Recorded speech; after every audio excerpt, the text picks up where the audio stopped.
Jamais sans la grâce, une dévotion matinale qui vous connecte à la pensée de Dieu et vous donne la provision du ciel au quotidien.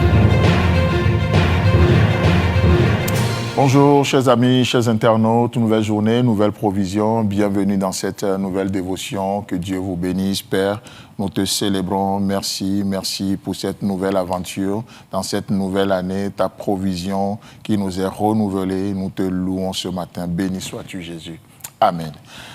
Luc chapitre 22, le verset 19. Ensuite il prit le pain et après avoir rendu grâce, il le rompit et leur donna en disant: ceci est mon corps qui est donné pour vous. Faites ceci en mémoire de moi. Et là, nous sommes en train de parler de l'importance de se souvenir. Alors que Christ partage le dernier repas avec les disciples, il va leur demander une chose, l'importance de se souvenir. Ne laissez pas le monde voler votre souvenir. Ne laissez pas le monde affaiblir votre souvenir. Non, nous sommes appelés à nous rappeler. Et ce souvenir, n'oublions pas, ça veut dire se remettre ensemble. Alors que Dieu créa l'être humain et le désir de Dieu en créant l'humanité, c'est d'être avec l'homme. C'est de vivre ensemble avec l'homme. J'espère que vous vous rappelez l'année dernière quand on disait que Dieu, en créant l'homme, il sait parler. Il dit, faisons l'homme à notre image et à notre ressemblance. Dès lors, l'homme tire son bonheur, son épanouissement de sa dépendance d'avec Dieu. Nous ne pouvons pas être épanouis en dehors de Dieu. Ça n'existe pas parce que le Dieu devient le terrain fertile sur lequel nous pouvons porter du fruit. Ça devient notre terrain, notre domaine de définition. C'est Dieu. C'est pour ça que la Bible dit que Dieu a mis dans la pensée de l'homme l'éternité, la pensée de l'éternité. Même si quelque part l'homme rejette aujourd'hui Dieu dans son immense orgueil, il y a quand même ce vide-là, comme le dirait Blaise Pascal, disant que dans le cœur de tout homme, il y a un vide qui a la forme de Dieu.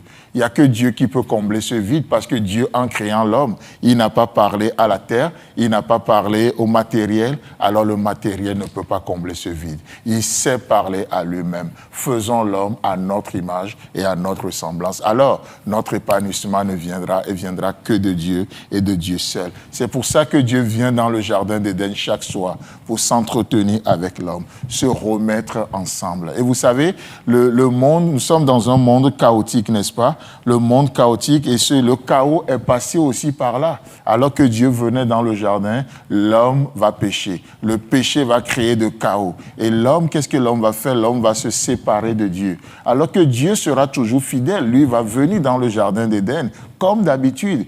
Mais l'homme ne sera plus à sa place.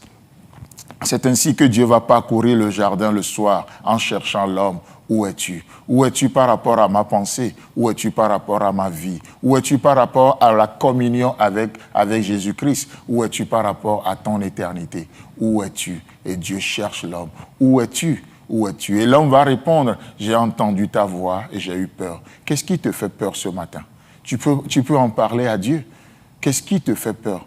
C'est ton péché? C'est ton passé? C'est l'avenir? C'est le futur? Qu'est-ce qui te fait peur? L'éducation de tes enfants? Ton boulot? Tu peux dire, Seigneur, voici ce qui me fait peur. Voici ce qui me fait peur. J'ai entendu ta voix et j'ai eu peur. Oh, dans la communion avec Dieu, nous avons droit à la parole. Nous pouvons lui parler.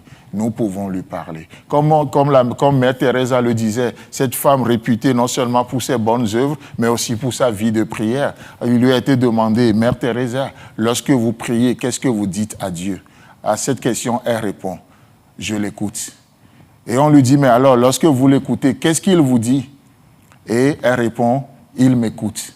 Qu'est-ce qu'elle voulait dire par là? Ce n'est pas juste un jeu de mots pour un jeu de mots. Elle voulait juste dire que la chose la plus importante, ce n'est pas que je vais devant Dieu avec mes prières comme une liste d'épicerie, mais c'est la communion que je vis simplement avec Dieu. Je lui parle, il me parle. Je l'écoute, il m'écoute. Il y a un échange de pensées. C'est comme ça qu'on est transformé de gloire en gloire à l'image de Jésus-Christ. Et l'homme, Dieu a créé l'homme pour être ensemble avec lui. Peu importe le chaos que le péché a créé, je peux me remettre ensemble avec Dieu. Rien ne me séparera de l'amour de Dieu. Que rien ne te sépare de l'amour de Dieu manifesté en Jésus-Christ à la croix. Tu peux te remettre avec ton Dieu aujourd'hui. Aujourd'hui, c'est le jour du salut. Dieu dit, souviens-toi de moi, remets-toi avec moi. Oh, longtemps, tu m'as manqué tellement, parce que le péché t'a ruiné, le péché t'a séparé de moi. Mais tu m'as manqué, mon fils, tu m'as manqué, ma fille. Il faut qu'on se remette encore ensemble. Chers amis, chers internautes,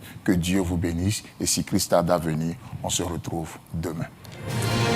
Si vous avez aimé cette émission, parlez-en à vos amis. Parlez-leur du message de la grâce et de ce qu'il fait dans vos vies. Pour un sujet de prière, une question ou pour devenir partenaire, contactez-nous au 00229 94 75 80 20. Que Dieu vous bénisse et à la prochaine. En attendant, pensez avec Dieu.